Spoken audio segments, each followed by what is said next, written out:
37वीं कहानी लंगड़े आदमी की कहानी। मेरा पिता बगदाद के सम्मानित व्यक्तियों में से था और हम लोग आनंदपूर्वक वहां रह रहे थे। मैं अपने पिता का अकेला बेटा था। जिस समय मेरे पिता की मृत्यु हुई उस समय तक मैं न केवल विद्याध्ययन पूरा कर चुका था बल्कि व्यापार के कार्य में भी प्रवीण हो गया था। मेरे पिता ने अपने जीवन काल ही में अपनी संपत्ति मेरे नाम कर दी थी। मैं धन के व्यय में होशियारी से काम लेता था। नगर निवासी मुझे बहुत चाहते थे। यद्यपि मेरी यौवन की अवस्था थी तथापि मैं स्त्रियों के व्यवहार और उनकी प्रीति से अनभिज्ञ था। मुझे स्त्रियों से मिलने में लज्जा भी लगती थी। एक दिन मैं कहीं जा रहा था कि सामने से कई स्त्रियां आती दिखाई दीं। मैं उनसे बचकर एक छोटी गली में घुस गया और एक मकान के सामने पड़े तख्त पर बैठ गया कि जब स्त्रियां निकल जाएं तो मैं अपनी राह पकड़ूं। मेरी आंखों के आगे एक खिड़की थी और उसमें से बहुत से फूल दिखाई दे रहे थे। यह खिड़की पहले थोड़ी ही खुली थी। अचानक वह पूरी खुल गई और उसमें से एक षोडशी दिखाई दी। मैं उसका सौंदर्य देखकर ठगासा रह गया। वह मेरी ओर देखकर मुस्कुराई और कुछ देर पौधों में पानी देने के बाद खिड़की बंद करके चली गई। कहाँ तो मैं स्त्रियों से भागता था और कहाँ उस सुंदरी के चले जाने से इतना दुखी हुआ कि अचेत हो गया। जब होश आया तो देखा कि नगर का बड़ा काजी बड़े समारोह के साथ उस मकान में प्रविष्ट हुआ। मैंने समझ लिया कि वह सुंदरी इसी की पुत्री है। मैं अपने घर वापस आ गया किंतु उस रमणी का ध्यान मुझे बिल्कुल नहीं भूलता था। 2-4 दिन में विरहव्याधि से मैं ऐसा पीड़ित हुआ कि बिस्तर से लग गया। मेरे मित्रों और संबंधियों को मेरी दशा से बड़ी चिंता हुई और सब आकर मेरा हाल पूछने लगे। मैंने लज्जावश उन्हें कुछ न बताया। इस पर वे हकीम को ले आए किंतु उस हकीम तथा अन्य हकीमों की दवाओं से मुझे कोई लाभ न हुआ। मेरी दशा क्षय के रोगी की भांति निरंतर बिगड़ती गई। एक दिन एक बुढ़िया मुझे देखने को आई। यह वृद्धा मेरे कुछ संबंधियों की परिचिता थी। उसने बड़े ध्यानपूर्वक मेरा सिर से पांव तक निरीक्षण किया किंतु किसी रोग के लक्षण मुझ में नहीं पाए। वह कुछ सोचती रही, फिर उसने अन्य लोगों को वहां से हटा दिया और कहा कि मैं एकांत में इसको देखकर बताऊंगी कि क्या रोग है। जब सब लोग चले गए तो बुढ़िया ने धीमे स्वर में मुझसे कहा, देखो तुम्हारे रोग को मैं भली भांति पहचान गई हूँ। तुम्हें किसी प्रकार का कोई शारीरिक रोग नहीं है। तुम किसी सुंदरी पर मोहित हो और लज्जावश किसी से अपना भेद नहीं कहते। इसी से तुम्हारी ऐसी दशा हुई है। अगर तुम मुझसे सारी बात साफ साफ बताओ और अपनी प्रेयसी का पता ठिकाना बताओ तो मैं तुम्हारी सहायता करूं। मैं केवल एक ठंडी सांस भर कर रह गया क्योंकि संकोच ने मेरी जबान बंद कर रखी थी। लेकिन बुढ़िया मेरे पीछे पड़ गई कि ऐसी हालत में लज्जा ठीक नहीं है और अपने हितचिंतकों की सहायता लेनी ही चाहिए। बुढ़िया के इतना कहने सुनने से मेरी झिझक भी खुल गई और मैंने उससे अपने दिल का हाल कहकर कहा कि अगर तुम्हारी मध्यस्थता से मुझे एक बार वह देखने को भी मिल जाए और उसे मेरे प्रेम का हाल मालूम हो जाए तो मेरा जीवन सफल हो जाए। बुढ़िया बोली, बेटे, जिस रूपसी की बात तुम कर रहे हो वह शहर के बड़े काजी की पुत्री है। इसमें संदेह नहीं कि उस जैसी सुंदर और मनमोहिनी स्त्री सारे बगदाद में शायद ही कोई हो। किंतु वह लड़की और उसका पिता दोनों ही महागवीले और कटुभाषी है। बड़ा काजी अपनी पुत्रियों को घर के अंदर ही बंद रखता है। उसने उन्हें आज्ञा दी है कि अगर आवश्यकतावश बाहर भी निकलो तो किसी पुरुष की ओर न देखना। जब वे बाहर जाती हैं तो उनकी आंखों पर पट्टियां बांध दी जाती हैं और दासियां उनका हाथ पकड़कर गलियों में से निकलती हैं जैसे अंधों को ले जाते हैं। ऐसा अजीब हाल है उनके पिता का। अच्छा होता यदि तुम किसी और स्त्री के प्रति आकृष्ट हुए होते। मैं यह सुनकर चुप हो रहा। मेरी निराशा देखकर बुढ़िया ने कहा, यह जो मैंने तुमसे कहा है पूर्वाग्रह भी हो सकता है। संभव है सफलता की कोई राह निकल आए। सब कुछ भगवान की इच्छा पर निर्भर है। देखो, मैं जाकर अपनी सी कोशिश करती हूँ। यह कहकर बुढ़िया चली गई। 2-4 दिन बाद वह फिर आई और मुझसे कहने लगी, बेटा, मैं पहले ही कहती थी कि वह स्त्री अत्यंत मानिनी और गर्वीली है। मैंने उसे बहुत समझाया बुझाया, किंतु इसका उस पर कुछ असर न हुआ। जब मैंने तुम्हारी बीमारी की बात की तो वह चुपचाप रही, किंतु जब मैंने तुमसे भेंट करने के लिए उससे कहा तो वह बिगड़ पड़ी और मुझसे कहा कि तुम बड़ी बदतमीज हो। अगर ऐसी बेशर्मी की बातें तुमसे सुनूंगी तो तुम्हें धक्के मारकर निकाल दूंगी। यह कहकर भी बुढ़िया ने मुझे धीरज दिया और कहा कि परेशान होने की जरूरत नहीं, मैं अपना प्रयत्न जारी रखूंगी। यह कहकर वह चली गई। उसके इतना दिलासा देने पर भी मेरी निराशा कम न हुई और मेरी शारीरिक दशा पहले से खराब होने लगी। बीच बीच में बुढ़िया आती और उससे बातें करके मुझे किंचित धैर्य होता। एक दिन जब वह आई तो मेरे पास कई रिश्तेदार स्त्रियां बैठी थीं। बुढ़िया ने मेरे कान में कहा कि मैं तुम्हारे लिए खुशखबरी लाई हूं। यह सुनकर मुझ में नई शक्ति का संचार हुआ और मैं वृद्धा को लेकर बगल वाले कमरे में चला गया ताकि उसका लाया हुआ समाचार सुनूं। बुढ़िया ने कहा, कल सोमवार था। मैं उस सुंदरी के पास गई। वह प्रसन्न मुद्रा में थी और मैंने सोचा कि काम बन सकता है। मैंने अपनी दशा बड़ी दुखपूर्ण बनाई और कुछ देर में आंसू बहाने लगी। उसने पूछा कि अम्मा, क्या बात है, तुम रो क्यों रही हो? मैंने कहा, क्या कहूँ, मैं उस आदमी की दशा सोचकर रो रही हूँ। वह बेचारा अब तक रो रहा है और तुम्हारे प्रेम के कारण मृत्यु के समीप जा पहुंचा है। और तुम इतनी कठोर हृदया हो कि उसकी जान लेने पर तुली हो। वह कहने लगी, तुम क्या बक रही हो? मैं उसे जानती भी नहीं तो उसकी जान क्यों लूंगी? तुम बेकार के आरोप मुझ पर न लगाया करो। मैंने कहा, सुंदरी, तुम शायद भूल गई हो कि मैंने तुम्हें पहले ही बताया था कि यह वही आदमी है जो तुम्हारे सामने वाले मकान के चबूतरे पर बैठा था।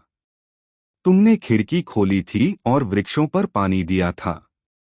वह उसी समय तुम पर मोहित हो गया और तब से तुम्हारे विछोह में रात दिन घुल रहा है। अब उसमें सांस के आने जाने के अलावा कुछ नहीं रहा। उस दिन मैंने उसकी बात की थी तो तुम बुरी तरह बिगड़ गई थी। यह बात जब उसे मालूम हुई तो उसकी दशा और बिगड़ने लगी। अब अगर तुम्हारी कुछ कृपा हो तो शायद वह बच जाए, वरना तो उसे गया ही समझो। यह कहने के बाद मैंने अपने स्वर और आंखों में और दुख भरकर ठंडी सांसें लेना और आंसू बहाना आरंभ किया। फिर उस मनमोहिनी ने कहा, अम्मा, तुम ठीक कहती हो कि मेरे प्रेम ने उसकी यह दशा कर दी है। फिर कुछ देर बाद वह बोली कि अगर मुझे देखने और मुझसे बात करने भर से उसकी दशा सुधर जाए तो कोई हर्ज नहीं। मैंने ठंडी सांस भरकर कहा, तुम्हारी इतनी ही कृपा बहुत होगी। उसने कहा कि तुम उससे कहो कि अगर वह मुझे देखना और मुझसे बात करना चाहता है तो मैं इसके लिए तैयार हूं, किंतु इतने से अधिक कोई आशा मुझसे न रखे। और आगे की बात तभी हो सकती है जब मेरे पिता की रजामंदी से उसके साथ मेरा विवाह हो जाए। मैंने उसे अनेक आशीर्वाद दिए और कहा कि मैं अब यह प्राणदायक समाचार जाकर उसे सुनाती हूँ। उस सुंदरी ने कहा, मेरे पिताजी शुक्रवार को जुमे की नमाज जामा मस्जिद में जाकर पढ़ते हैं। उस समय वह आदमी यहाँ अकेला आए तो मैं उसे अंदर बुला लूंगी और पिता के आने के एक घड़ी पहले उसे विदा कर दूंगी। उस समय वह जी भरकर मुझे देख सकता है और मुझसे बातें कर सकता है। जब बुढ़िया ने यह सब बातें मुझसे कहीं तो मैं खुशी से पागल हो गया। मुझ में जैसे नई जीवनी शक्ति आ गई। मैंने उस बुढ़िया को बार बार धन्यवाद दिया और 1000 अशर्फियां उसे इनाम में दे डाली। अगले शुक्रवार मैं जल्दी उठ गया। मैंने सोचा मैं हजामत बनचाकर, अच्छे कपड़े पहनकर और इत्र लगाकर बड़े काजी के महल में जाऊं और अपनी प्रेसी से भेंट करूं। अतएव मैंने एक सेवक को आज्ञा दी कि किसी अच्छे नाई को बुला लाए जिससे मैं हजामत बनवाऊं। वह इसी दुष्ट नाई को ले आया जो इस समय मेरे पीछे बैठा है। इसने आते ही मुझे देखकर कहा, आप अभी हाल ही में बहुत बीमार जान पड़ते हैं। मैंने कहा कि हाँ, मैंने बहुत दिनों तक बीमारी से बड़ा कष्ट उठाया है और अभी हाल ही में अच्छा हुआ है। उसने कहा, भगवान आपको दीर्घायु करें और सदा निरोग रखें। मैंने कहा, सब उसकी इच्छा पर निर्भर है, यह जैसे चाहे वैसे रखें। इसके बाद यह बोला कि मुझे क्या आज्ञा है, मैं आपकी हजामत बनाऊं या फस्त खोलूं। मुझे गुस्सा आ गया और मैंने कहा, तुम्हारा दिमाग खराब हो गया है क्या? अभी मैं कह चुका हूं कि मैं लंबी बीमारी से उठा हूं। फस्त खुलवाकर और खून निकलवाकर क्या मुझे जान देनी है? तुम जल्दी से मेरी हजामत बनाओ और अपनी राह पकड़ो। मुझे दोपहर को एक जरूरी काम से जाना है। यह नाई इस पर भी काफी देर तक बकवास करता रहा। न तो इसने अपनी औजारों की पेटी खोली न कोई उस्तरा निकालकर तेज किया। हाँ, कुछ देर बाद उसने अपनी पेटी से एक यंत्र सा निकाला और आंगन में जाकर उसे सूर्य की ओर लगा दिया। फिर उंगलियों पर गिनकर कहने लगा कि आपको प्रसन्न होना चाहिए, आज बृहस्पति और मंगल का बड़ा अच्छा योग है और हजामत के लिए इससे अच्छा कोई अन्य योग नहीं हो सकता। किंतु इसके अतिरिक्त एक दुर्भाग्य का योग भी है। ग्रहों की गति से मालूम हो रहा है कि आप पर बड़ा कष्ट पड़ेगा आज, किंतु आपके प्राणों को कोई खतरा नहीं है। हाँ, कष्ट ऐसा होगा कि आप उसे जीवन भर न भूल सकेंगे। आप कृपा कर मुझे साथ रखें तो शायद मुसीबत पड़ने पर मैं आपके काम आऊं। यह कहकर लंगड़े आदमी ने कहा कि दोस्तों, आप लोग खुद ही सोचें कि मेरी क्या दशा होगी।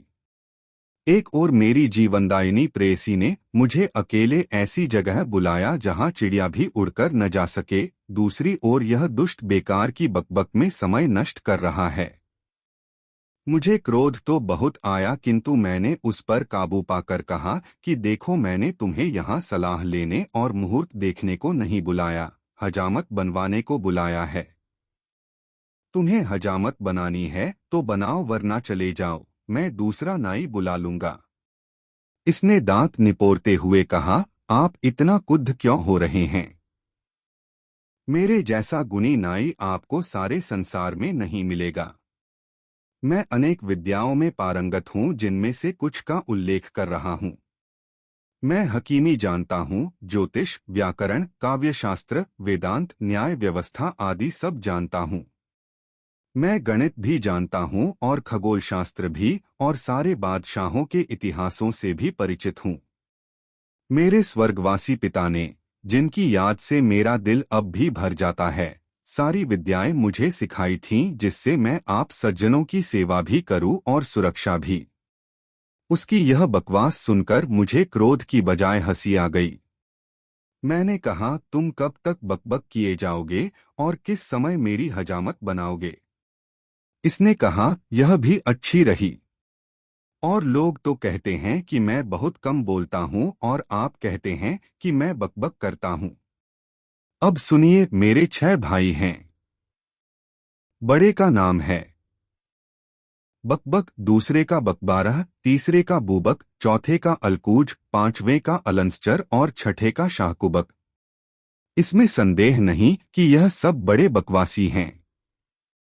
मैं इन सब से छोटा हूँ और बहुत कम बोलता हूँ। दर्जी ने कहा कि लंगड़े व्यक्ति ने यह कहकर कहा कि मित्रों, अब आप ही लोग न्याय करें कि इतना बकबक करने पर भी यह अपने को अल्पभाषी कहता है। अब मैंने दूसरे सेवक से, जो घर की व्यवस्था देखता था, कहा कि इस नाई को 3 अशर्फियां देकर विदा कर दो, मैं आज हजामत नहीं बनवाऊंगा। इस नाई ने कहा, मालिक, यह आप क्या कह रहे हैं? मैं कोई अपने आप तो आ नहीं गया, आपने बुलाया है तो आया हूं। मैं तो अब आपकी हजामत बनाए बगैर जाऊंगा नहीं। आप मेरे गुणों को नहीं जानते, इसीलिए मेरी कद्र नहीं करते। मेरा दुर्भाग्य है। आपके पिता मेरी कद्र जानते थे। वे जब मुझे बुलाते तो इतना स्नेह करते जैसे गोद में बिठा लेंगे। अपने साथ ही मुझे भोजन कराते थे और मेरी जानकारी और बुद्धिमत्ता की बातें सुनकर बड़े प्रसन्न होते थे। एक दिन उन्होंने मेरे काम से खुश होकर मुझे 100 अशर्फी और एक भारी जोड़े का इनाम दिया। यानी एक बार ही फस्त खोजने में मेरे पास इतना धन आ गया जो मेरे सारे जीवन के लिए काफी है। मुझे उनकी कृपा बहुत याद आती है। यह कहकर भी यह नाई चुप नहीं हुआ और दूसरी कहानी शुरू कर दी। मैं बड़ा दुखी हो गया कि यह तो किसी प्रकार पीछा छोड़ता ही नहीं। मैंने सोचा कि डांट फटकार का तो इस पर कुछ असर होता ही नहीं, इसे मीठी बातों से बहलाना चाहिए। मैंने कहा, भाई तुम बहुत अच्छी बातें करते हो लेकिन इस समय चुप रहो, जल्दी से मेरी हजामत बना दो क्योंकि मुझे एक जगह जाना है। यह हंसकर बोला, निस्संदेह आपको कोई बड़ा जरूरी काम होगा जिसके कारण आप इतनी जल्दी कर रहे हैं। आप यह काम मुझे जरूर बताएं, बल्कि मुझे अपने साथ ले चलें ताकि मैं हर मौके पर आपकी सहायता कर सकूं। मैं तो यह कहूंगा कि हर महत्वपूर्ण काम आप मेरी सलाह से ही करें, जैसा कि आपके पिता और पितामह किया करते थे। आप मुझे अपना नौकर बल्कि गुलाम समझिए।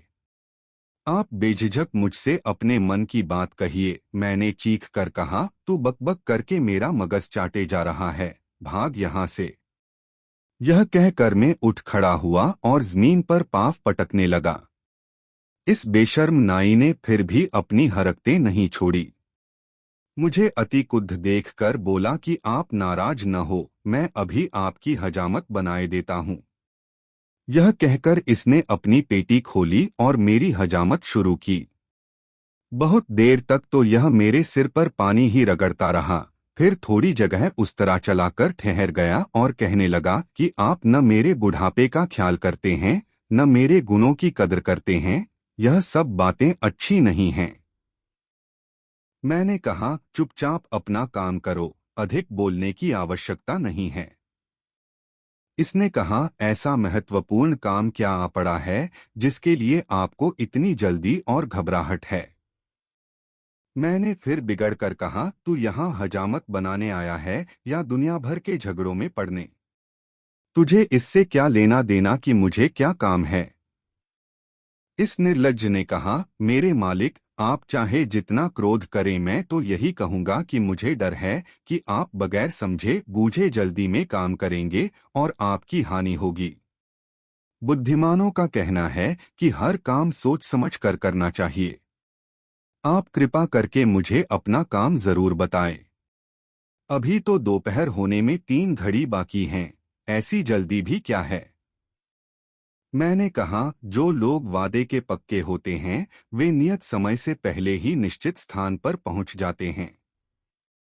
तुम फौरन हजामत बनाओ। इसने धीरे धीरे मेरा सिर मुड़ना शुरू किया और आधा सिर मुंडकर खड़ा हो गया और सूर्य की ओर देखकर कहने लगा कि अभी हजामत पूरा करने की साइत नहीं आई।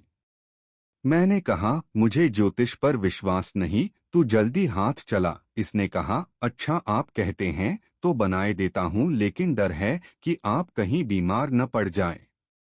यह कहकर इसने काम तो शुरू किया, लेकिन यह हाल की एक बाल मुड़ता था तो 10 बातें कहता था।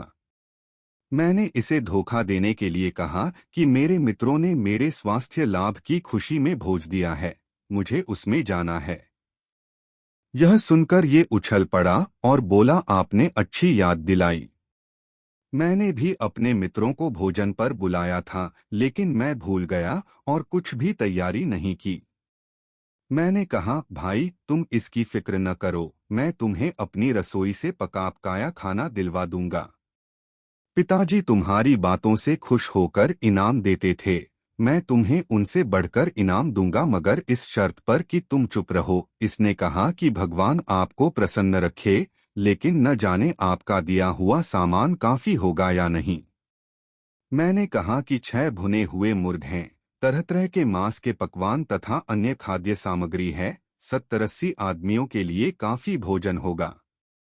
मैंने नौकरों से कहा कि सारा पका खाना इस कमबख्त को दे दो और मदिरा की सुराहियां भी।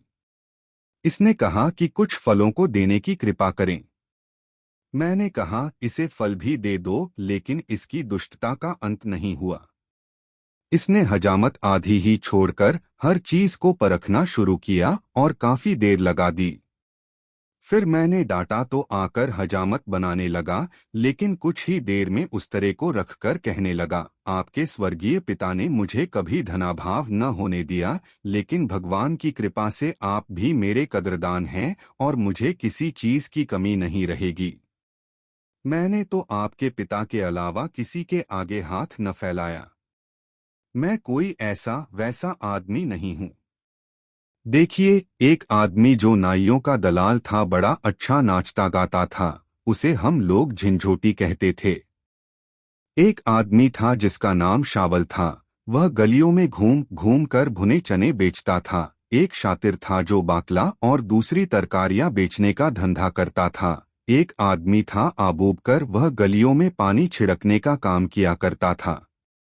यह सब बड़े अच्छे आदमी थे और मेरी तरह कम बोलने वाले थे, जिसकी वजह से बड़े सफल रहे। और हाँ, एक कासिम भी था जो खलीफा के यहाँ प्यादागिरी करता था। अब मैं झिंझोटी भाई का एक मशहूर गीत आपको सुनाऊंगा और उसका नाच भी दिखाऊंगा। यह कहकर इसने उठकर नाचना गाना आरंभ कर दिया। मैंने इसे बहुत डांटा फटकारा, किंतु इसने पूरा गीत सुनाकर ही दम लिया। फिर कहने लगा, अब मैं अपने मित्रों को भोजन करा आऊं, फिर आकर आपकी हजामत बनाऊंगा। बल्कि आप भी ऐसा कीजिए कि अपने मित्रों की दावत छोड़िए और मेरे यहाँ चलकर मेरे मित्रों के साथ भोजन कीजिए। मुझे क्रोध तो बहुत था, किंतु मैं इस मूर्खता की बात पर हंस पड़ा और बोला कि किसी और दिन में तुम्हारे भोजन के लिए आऊंगा। यह जिद करने लगा कि आज ही चलिए। मैंने डांट कर कहा कि आज मैं किसी प्रकार नहीं जा सकता। फिर यह कहने लगा कि मुझे ही अपने साथ ले चलिए, यह खाना मैं अपने घर ले जाकर अपने मित्रों को खिला दूं, फिर आकर आपके साथ आपके मित्रों की दावत में चलूंगा। आप क्या वहां अकेले जाते अच्छे लगेंगे? मैं अपने मन में बड़ा दुखी हुआ। मैंने दिल ही दिल में रोकर कहा कि हे भगवान, इस दुष्ट नाई से मेरा पीछा किस प्रकार छूटेगा। फिर मैंने इससे कहा, तुम तुरंत मेरी हजामत बनाकर अपने घर जाओ और अपने मित्रों को खिलाओ पिलाओ। मेरे मित्र अकेले मेरा ही इंतजार कर रहे हैं, वे किसी को मेरे साथ अतिथि नहीं बनाना चाहते। मैं तुम्हें ले गया तो शायद मुझे भी उस दावत में न बैठने दिया जाए। इसने कहा, आप भी खूब मजाक करते हैं। जब आपके मित्र हैं तो आपके साथ एक और आदमी के आने पर उन्हें क्या आपत्ति होगी? फिर मैं तो बड़ा सुभाषी हूँ, मेरे जाने से आपके सभी मित्रों को बड़ी प्रसन्नता होगी। लंगड़े आदमी ने कहा कि मित्रों, इसकी यह बात सुनकर मैं बिल्कुल निराश हो गया कि आज का सारा मामला तो इसने चौपट कर दिया। यह भी सोचा कि इसको बिगड़ने से भी कोई लाभ नहीं। मैंने इसकी बात का कुछ उत्तर न दिया। इतने में जुमे की नमाज की पहली अजान हुई। मैं चुप हो रहा तो इसने भी अपना काम शुरू किया और थोड़ी ही देर में हजामत पूरी कर दी। फिर मैंने इससे प्रसन्नतापूर्वक कहा कि तुम मेरे नौकरों से खाने पीने का सामान उठवाकर अपने घर जाओ और अपने मित्रों को खिलाओ पिलाओ। फिर आ जाना तो मैं तुम्हें दावत में ले चलूंगा। यह किसी तरह मेरे घर से टला तो मैं जल्दी से नहाकर और नए कपड़े पहनकर दूसरी अजान की प्रतीक्षा करता रहा, ताकि मेरी प्रेमिका का पिता नमाज को चला जाए तो मैं वहां पहुंचूं। दूसरी अजान होते ही मैं घर से चला, किंतु यह दुष्ट वहीं गली में छुपा था और मेरे पीछे चुपचाप चलने लगा। जब मैं काजी के घर के सामने पहुंचा तो देखा कि यह अभागा भी पीछे चला आ रहा है। मैं बड़ा चिंतित हुआ, किंतु उस अवसर पर कुछ कहना सुनना भी उचित नहीं था। वहां जाकर देखा कि बड़े काजी के घर का मुख्य द्वार आधा खुला है। मुझे आता देखकर वह बुढ़िया जो वहां प्रतीक्षारत थी दौड़ी आई और मुझे मेरी प्रेमिका के पास ले गई। हम लोग प्रेम और मैत्री से बातचीत कर ही रहे थे कि बाहर कई मनुष्यों के बोलने की आवाज आई। मैं और मेरी प्रेमिका दोनों खिड़की के बाहर देखने लगे। सबसे पहले देखा कि काजी नमाज पढ़कर वापस आ रहा है। फिर इस नाई को भी देखा कि सामने वाले मकान के उसी तख्त पर बैठा है जहां मैं बैठा था। मुझे दोनों ही को देखकर डर लगा। मेरी प्रेसी ने मुझे घबराया देखा तो तसल्ली दी और पहले से तय की हुई एक जगह दिखाई कि आवश्यकता पड़ने पर यहां छुप जाना। क्या बताऊं, उस दिन इस दुष्ट नाई के कारण मुझ पर ऐसी विपत्ति पड़ी जिसका वर्णन नहीं कर सकता। जिस समय काजी अपने घर पहुंचा उसी समय एक अधीनस्थ कर्मचारी ने किसी नौकर को किसी बात पर मारा। वह नौकर बड़ी जोर से चिल्लाया। उसकी चीख पुकार सुनकर तख्त पर बैठा हुआ यह कमबख्त समझा कि मुझ पर मार पड़ रही है और यह अपने कपड़े फाड़कर और सिर में धूल डालकर चीख पुकार करने लगा और आसपास के लोगों को बुलाने लगा।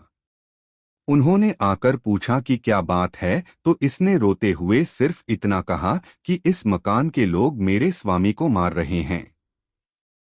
इसके बाद यह दौड़ा हुआ मेरे घर पहुंचा और मेरे सगे संबंधियों और नौकों चाकरों से भी यही कहा। वे बेचारे भी यह सुनकर दौड़ आए। काजी के मकान के सामने भीड़ लग गई और लोग चीखने चिल्लाने और दरवाजा भड़भड़ाने लगे। काजी ने अपने एक सेवक से कहा कि बाहर जाकर देख कि यह लोग क्या चाहते हैं। सेवक ने बाहर आकर देखा और घबराकर अंदर जाकर कहा कि हजारों लोग जमा हैं और क्रोध में दरवाजा तोड़े दे रहे हैं। काजी खुद बाहर आया और लोगों से पूछने लगा कि क्यों शोर कर रहे हो। दरवाजे पर जमा भीड़ ने काजी की प्रतिष्ठा का भी कुछ लिहाज न किया और कहा, पापी कुकर्मी, तूने एक बेकसूर प्रतिष्ठित व्यक्ति को क्यों घर में बंद करके मारा। वह हैरान होकर बोला, न कोई बाहरी आदमी मेरे घर में है, न मैंने किसी को मारा पीटा है। अब यह मूर्ख नाई आगे बढ़ा और काजी को भद्दी भद्दी गालियां देकर बोला, तेरी बेटी मेरे स्वामी पर जान देती है। उसने उसे दोपहर में मिलने के लिए बुलाया। तूने उसे अंदर पाकर बहुत मारा है। अब तू अपना भला चाहे तो तुरंत उसे छोड़ दे। काजी ने अपने गुस्से को पीकर कहा, यहाँ कोई तुम्हारा स्वामी नहीं है, तुम लोग चाहो तो अंदर जाकर देख लो। यह सुनकर यह नाई और मेरे रिश्तेदार अंदर घुस गए और एक एक कमरे में जाकर देखने लगे। मैं अपनी बदनामी और काजी के क्रोध के भय से वहां रखे एक खाली संदूक में घुस गया और मेरी प्रेमिका ने उसे बंद करके कुंडी लगा दी। यह नाई ढूंढता हुआ आया और संदक की कुंडी खोलकर ढक्कन जरा सा उठाकर देख लिया कि मैं उसमें हूं। फिर इसने संदूक अपने सर पर रख लिया और बाहर भागा। काजी के नौकर चाकर इतने घबराए हुए थे कि किसी ने रोकटोक नहीं की। जब यह संदूक लेकर भाग रहा था तो रास्ते में ढक्कन खुल गया और मैं संदूक से बाहर जा गिरा। मैं मुंह छुपाकर अपने मकान की ओर भागने लगा। यह नाई और बहुत से लोग मेरे पीछे दौड़े आए थे। इसी परेशानी में एक नाले को छलांगते समय मेरा पैर फिसला और मैं उसमें इतनी बुरी तरह गिरा कि मेरा पाँव टूट गया। किंतु उस समय मुझे पाँव की चिंता न थी। मैं गिरता पड़ता भागने लगा। जब भीड़ मेरे पास पहुंचती तो मैं जेब से मुट्ठी भर सिक्के उसकी ओर फेंकता। वह लोग सिक्के उठाते तब तक मैं और आगे भागता। काफी दूर निकल जाने पर भीड़ ने मेरा पीछा छोड़ दिया, किंतु यह दुष्ट नाई बराबर बकवास करता हुआ मेरे पीछे लगा रहा। यह बराबर चिल्लाकर कह रहा था, देखिए मैंने आपका कितना उपकार किया है और आपके लिए कितना कष्ट डोला है और किस भांति आपको काजी के हाथ से बचाया है।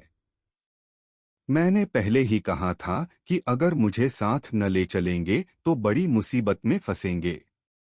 यह जो कुछ हुआ आपकी बुद्धि की कमी के कारण हुआ और आप फिर बड़ी भूल कर रहे हैं कि मुझसे भाग रहे हैं। आप मुझसे भागेंगे तो फिर मुसीबत में पड़ेंगे। यह पापी इसी प्रकार बकवास करता हुआ आ रहा था। सारे सुनने वाले समझ गए कि मैं किस काम के लिए गया था और सभी मुझे देखकर हंसने लगे थे। सभी लोग मेरी खिल्ली उड़ा रहे थे।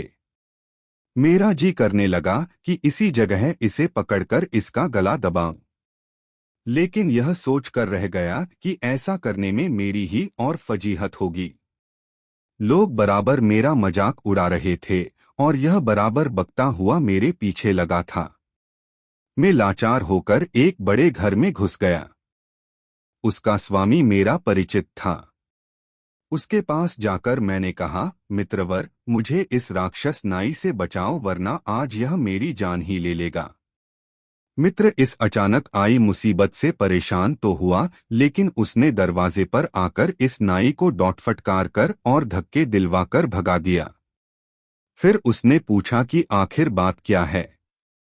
मैं घबराहट, थकन और पाँव की तकलीफ से अधिक बात करने के योग्य नहीं था। मैंने उससे कहा कि मुझे तनिक सावधान हो लेने दो, फिर मैं तुम्हें सारी बातें बताऊंगा। कुछ देर बाद मैंने उसे सारा किस्सा, विशेषतः उस दिन की सारी घटनाएं ब्यौरेवार बताई।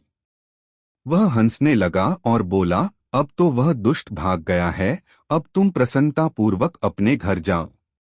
मैंने उससे कहा, भाई, मुझ पर कृपा करो और अपने घर से न भगा। अगर मैं अपने घर गया तो यह जानलेवा नाई फिर वहां पहुंच जाएगा और मुझे इतना दुख देगा कि मेरी जान ही जाती रहेगी। इसके अतिरिक्त यह बात भी है कि इस अभागे के कारण सारे शहर में मेरी ऐसी बदनामी हो गई है कि मैं यहाँ किसी को मुंह दिखाने के योग्य नहीं रहा हूँ। मित्र मेरी बात सुनकर चुप हो गया। मैं कुछ दिनों तक उसके घर में रहा और वहां छुपे छुपे अपने गुमाश्तों को बुलाकर अपनी संपत्ति का प्रबंध कर दिया। जब पांव का घाव ठीक हो गया तो लंगड़ाता हुआ, क्योंकि हड्डी टूटने के कारण मैं सारी उम्र के लिए लंगड़ा तो हो ही गया था, बगदाद को छोड़कर इस नगर में आ बसा। मुझे आशा थी कि यहाँ इस नाई से छुटकारा मिलेगा, किंतु मेरे दुर्भाग्य से यह यहाँ भी मौजूद है। मित्रों, आप लोग स्वयं विचार कर देखें कि इस कमबख्त ने मुझ पर क्या क्या मुसीबत नहीं डाली। उस चंद्रमुखी से जो मुझसे विवाह करने को राजी थी, मैं हमेशा के लिए बिछुड़ गया। अपने नगर में किसी को मुंह न दिखा सकने के कारण वहां से भागने को विवश हुआ और जीवन भर के लिए लंगड़ा हो गया, वह अलग। यह कहने के बाद वह लंगड़ा सभा से चला गया। सभी लोग उसकी दुर्भाग्यपूर्ण कथा सुनकर बड़े प्रभावित हुए। सबने उस नाई से पूछा कि इसने जो बातें कहीं क्या वे बातें सच हैं। अगर उसका वृत्तांत सच है तो निस्संदेह तू महामूर्ख और खतरनाक आदमी है और तुझे इसकी अच्छी तरह सजा मिलनी चाहिए। नाई बोला, जो कुछ उस आदमी ने कहा वह बिल्कुल सच है, लेकिन आप ही बताइए कि मेरा क्या कसूर है। मैं तो उसकी चीख पुकार सुनकर उसकी सहायता के लिए गया था। वह तो लंगड़ा ही हुआ है, न होता तो उसकी जान भी जा सकती थी। वह मुझे उल्टे दोष देता है। मैं तो 7 भाइयों में सबसे कम बोलने वाला हूँ। कहो तो अपनी और अपने भाइयों की कहानी कहूँ। यह कहकर उसने बगैर उनकी अनुमति की प्रतीक्षा किए अपनी कहानी शुरू कर दी।